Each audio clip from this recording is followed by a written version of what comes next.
देश के 77वें स्वाधीनता दिवस पर प्रधानमंत्री नरेंद्र मोदी जब लाल किले के प्राचीर से संबोधन दे रहे थे तो यह उत्साह उनके 3 मंत्रियों में दिखाई दे रहा था। आपकी स्क्रीन पर देखिए हरदीप पुरी किस तरह से ध्यानमग्न हैं, जागरूक हैं। आपकी स्क्रीन पर पूरे उत्साह में दिखाई दे रहे हैं एस जयशंकर और मोदी सरकार के एक और मंत्री आंखें बंद हैं, ध्यानमग्न हैं और जागरूक हैं, प्रधानमंत्री के एक एक शब्द को सुन रहे हैं। मगर आज जब प्रधानमंत्री देश से रूबरू हुए ना, तो वो आत्मविश्वास की कमी हम साफ तौर पर देख सकते थे। हमने साफ तौर पर देखा जब प्रधानमंत्री कह रहे थे तो कई ऐसी बातें थी जिसे शायद वो खुद गंभीरता से नहीं ले रहे थे, मसलन महिला सुरक्षा। याद कीजिए दोस्तों, जब संसद में अविश्वास प्रस्ताव लाया गया था तब मणिपुर पर आते आते उन्होंने 1.5 घंटा लगा दिया था। मगर उससे पहले वो लगातार ताना कस रहे थे कांग्रेस पर, विपक्ष पर, हंस रहे थे, हंसी ठट्ठा हो रहा था, जबकि आप जानते हैं कि अविश्वास प्रस्ताव मणिपुर पर बुलाया गया था और इस बात को लेकर विपक्ष ने उनकी खासी आलोचना की थी। और आज जब लाल किले के प्राचीर से वो देश से रूबरू हुए तो बिल्कुल शुरुआत में उन्होंने मणिपुर की बात की, यानी कि विपक्ष और मेरे जैसे पत्रकार मणिपुर पर प्रधानमंत्री नरेंद्र मोदी की खामोशी पर जो लगातार सवाल करते रहते हैं, उसका असर आज लाल किले से दिए गए उनके इस भाषण में नजर आया। सुनिए। मेरे प्यारे परिवारजनों, पिछले कुछ सप्ताह नॉर्थ ईस्ट में, विशेषकर मणिपुर में और हिंदुस्तान के भी अन्य कुछ भागों में, लेकिन विशेषकर मणिपुर में जो हिंसा का दौर चला, कई लोगों को अपना जीवन खोना पड़ा, मां बेटियों के सम्मान के साथ खिलवाड़ हुआ। लेकिन कुछ दिनों से लगातार शांति की खबरें आ रही हैं। देश मणिपुर के लोगों के साथ है। देश मणिपुर के लोगों को पिछले कुछ दिनों से जो शांति बनाए रखी है, उस शांति के पर्व को आगे बढ़ाए और शांति से ही समाधान का रास्ता निकलेगा। जी, प्रधानमंत्री, लाल किले के प्राचीर से आपने शुरुआत में ही मणिपुर का जिक्र किया। देश धन्य है, मगर यह बात अलग है कि मणिपुर पर 30 सेकंड बोलने के लिए आपने करीब 3 महीने लगा दिए, 150 मौतें गुजर गई। और जब आप आए तब भी आपके भाव में तंज था। आप बार बार अपने गृह मंत्री अमित शाह का हवाला लगातार देते रहे, मगर मणिपुर को लेकर गंभीरता नहीं थी। आपने यह भी कहा कि जब मणिपुर में पीड़ा होती है तो उस दर्द को महाराष्ट्र में बैठा इंसान महसूस करता है। मैं आपसे सवाल पूछना चाहता हूं प्रधानमंत्री, देश तो महसूस कर रहा था मणिपुर का दर्द, मगर आपके पार्टी ने पहली बार मुंह तब खोला जब राहुल गांधी मणिपुर गए। उससे पहले आप खामोश थे। संबित पात्रा, जिन्हें आपने वहां रहस्यमय तरीकों से भेजा हुआ था, वो खामोश थे, मगर जैसे ही राहुल गांधी जाते हैं अचानक कहते हैं कि मणिपुर में हालात जो हैं वो राहुल गांधी की वजह से बिगड़े।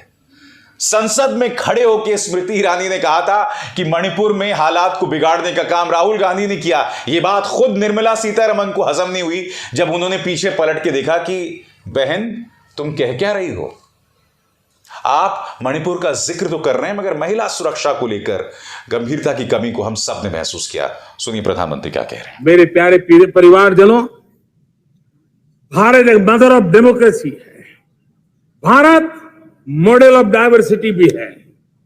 भाषाएं अनेक हैं, बोलियां अनेक हैं, परिधान अनेक है, विविधताएं बहुत है।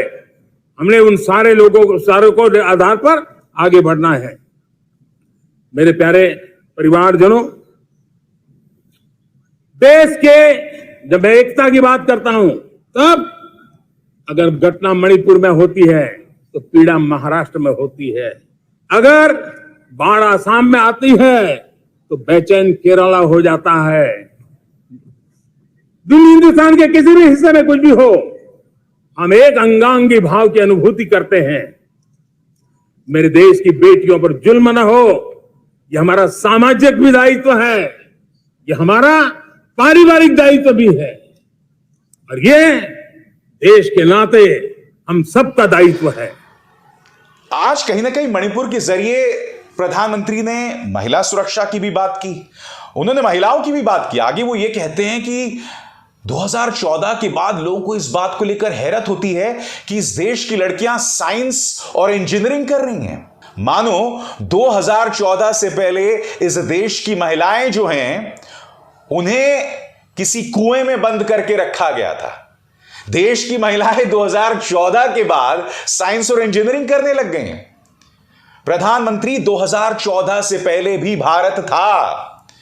1990 में मैंने स्कूल पास आउट किया था। मैं जानता था कि मेडिकल में कितनी लड़कियां होती थी।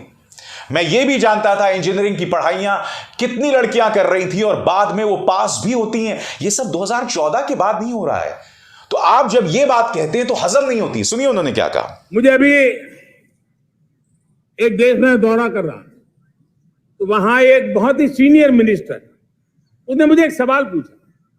उसने कहा, आपके यहां बेटियां साइंस और इंजीनियरिंग के विषयों की पढ़ाई करती है क्या? उसमें क्या था, मैंने उनको कहा, आज मेरे देश में लड़कों से ज्यादा बेटियां आज स्टेम यानी साइंस, टेक्नोलॉजी, इंजीनियरिंग और मैथ्स, अधिकतम भाग मेरी बेटियां ले रही है। तो उनके लिए अचरज था। ये सामर्थ्य आज हमारे देश का देख रहा है। आज आप महिलाओं के लखपति होने की बात कह रहे हैं। मैं आपसे समझना चाहता हूं प्रधानमंत्री, अब भी बृजभूषण शरण सिंह जो है वो अपने पद पर बने हुए हैं। आपकी स्क्रीन पर यह निशिकांत दुबे, इन्होंने एक अन्य सांसद के बारे में नगर वधू शब्द का इस्तेमाल किया था। बताइए, इस तरह के महान शब्दावली का इस्तेमाल किस राजनेता ने किया है और क्या आपने उन पर कोई कार्रवाई की? नहीं की, सिर्फ इसलिए कि उनका हमला एक विपक्षी सांसद के ऊपर था। राम रहीम को पिछले कुछ अरसे में करीब 7 बार पैरोल मिल चुका है, 7 बार। और यह व्यक्ति आरोपी नहीं है, बलात्कार का दोषी है। और आप महिला सुरक्षा की बात करते हैं, महिला सम्मान की बात करते हैं।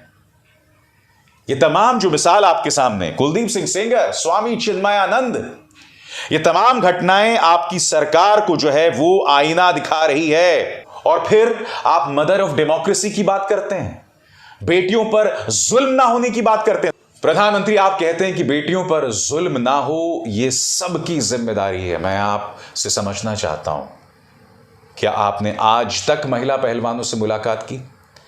उल्टा दिल्ली पुलिस ने उन्हें सड़कों पर घसीटा था, लगातार घसीटा था।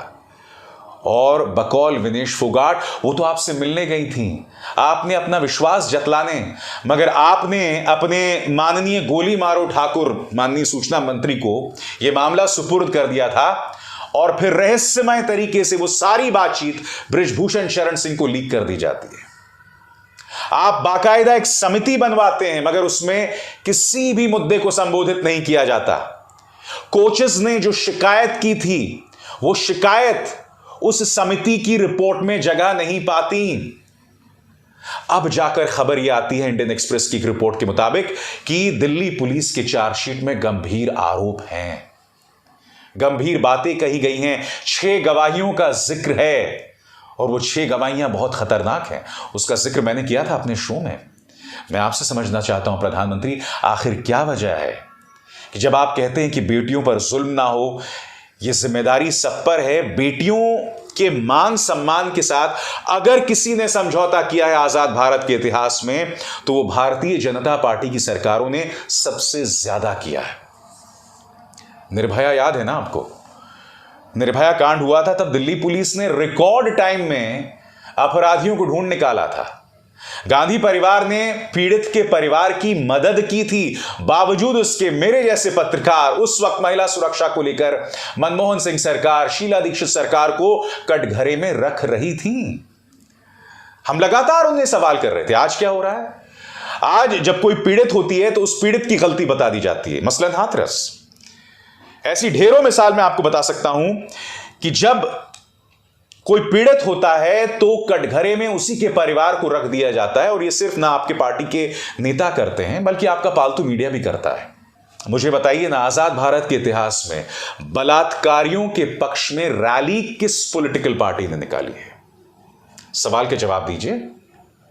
आखिर क्या वजह है कि भारतीय जनता पार्टी का जो प्रचार तंत्र है उसका खून तब खौलता है जब अत्याचारी मुसलमान होता है, मगर जब पीड़ित हिंदू होती है और अत्याचारी भी हिंदू होता है तब आपका खून नहीं खौलता। यानी हिंदू लड़कियों की अस्मिता पर सवाल भी आप शर्तों पर उठाते हैं। जब अत्याचारी भारतीय जनता पार्टी का नेता पुलकित आर्य होता है और निशाने पर अंकिता भंडारी होती है, तब आपका कोई भी डिग्री दुबे, कोई भी फर्जिकांत दुबे जो है वो यात्रा पर नहीं जाता। मगर अगर अत्याचारी शाहरुख होता है तब आप जरूर जाते हैं, और जाना भी चाहिए। हर अत्याचारी के खिलाफ पॉलिटिकल पार्टीज को खड़ा दिखाई देना चाहिए, मगर शर्तों पर नहीं। हकीकत यह है कि भारतीय जनता पार्टी के मन में महिला सम्मान को लेकर थोड़ी सी भी गंभीरता नहीं है, सिर्फ राजनीति है और इसके अलावा कुछ नहीं। इसीलिए आज एक बार फिर जब आप महिला सम्मान पर बोले तो आपके भाव में गंभीरता की कमी को हमने महसूस किया। आप इस भाषण में लगातार फंबल कर रहे थे, अचानक तेजी से बोल रहे थे, वो आत्मविश्वास की कमी को हमने देखा। कौन सा डर है प्रधानमंत्री? आपके हाथ में एजेंसीज है, आपके हाथ में घटिया प्रचार तंत्र है जो लोगों को बदनाम करता है, उन्हें टारगेट करता है। फिर ये घबराहट, ये बौखलाहट, ये जल्दबाजी क्यों थी आपके भाव में? क्योंकि आप भी जानते थे कि अब शब्द आपका साथ छोड़ रहे हैं। वो शब्द भी पलटकर आपसे कह रहे हैं, प्रधानमंत्री जिन शब्दों का आप इस्तेमाल कर रहे हैं उनमें गंभीरता नहीं है, सच्चाई दूर दूर तक नहीं है। अभिसार शर्मा को दीजिए इजाजत। नमस्कार।